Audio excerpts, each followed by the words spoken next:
During the 1930s, Western countries had numerous chances to take decisive action against Hitler, yet they consciously chose not to. The same scenario can be traced in the actions, rather inactions, of the international community nowadays, when it chooses to ignore and suppress the cries of help coming from Artsakh that is facing an existential threat and ethnic cleansing in the hands of Azerbaijan, backed and instigated by Turkey. How are these two historical realities connected, and what lessons can we learn from them? Hitler and Erdogan. Violent xenophobic rhetoric. When Hitler took power in 1933, many foreign diplomats were familiar with his violent social nationalistic ideology and blatant anti-Semitic sentiments.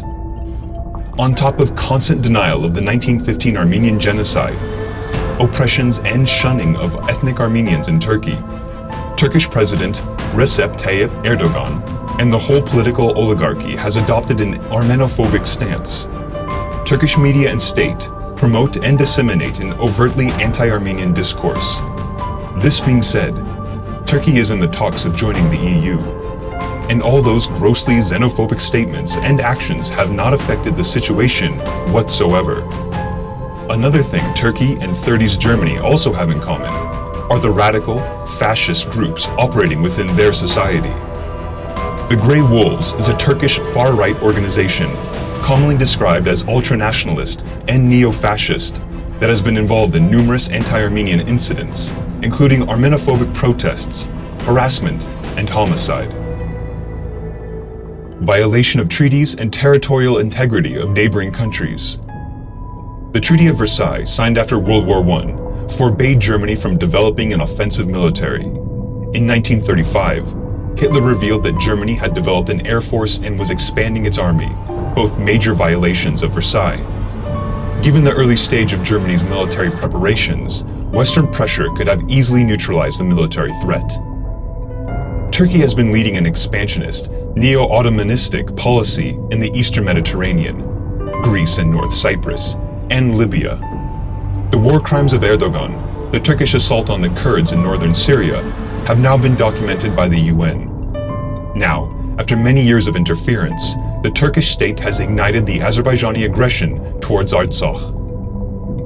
Another important fact to take into account: in the Turkish coup d'etat attempt, a faction within the Turkish armed forces attempted to seize control of several key places in Ankara, Istanbul, and elsewhere, but failed to do so after forces loyal to the state defeated them.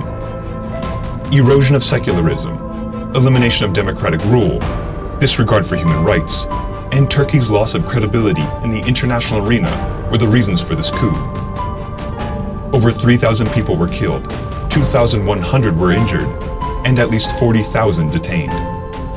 Erdogan has violently destroyed any opposition that arose over the course of his rule, including his own generals and high-ranking military personnel, which is a direct violation of NATO principles.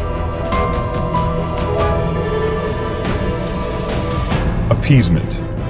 When thinking of appeasement, the natural connection is to German Chancellor Adolf Hitler, when he used British Prime Minister Neville Chamberlain's lack of foresight to his advantage, ultimately rolling over Czechoslovakia and then the entirety of Europe, including its Jewish population.